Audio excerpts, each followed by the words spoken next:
इदारे शुमारियात ने बड़ी सनतों की पैदावार के आदाद-ओ-शुमार जारी कर दिए हैं। रवां माली साल की पहली तिमाही में बड़ी सनतों की पैदावार में 8.68% का इजाफा हुआ। सितंबर 2023 में सितंबर 2022 के मुकाबले में बड़ी सनतों की पैदावार में 1.01% का इजाफा हुआ। 3 माह में गारमेंट्स की पैदावार में सबसे ज्यादा 5.47% इजाफा रिकॉर्ड किया गया।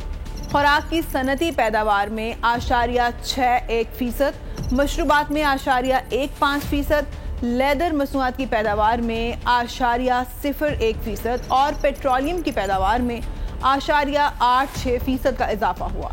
केमिकल की पैदावार में 8.16% और फार्मास्यूटिकल की पैदावार में 1.81% इजाफा रिकॉर्ड किया गया।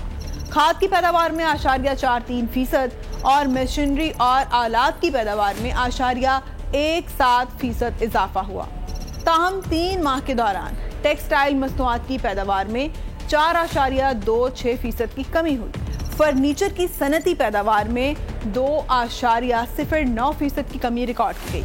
ऑटोमोबाइल की पैदावार में 1.45% की कमी हुई।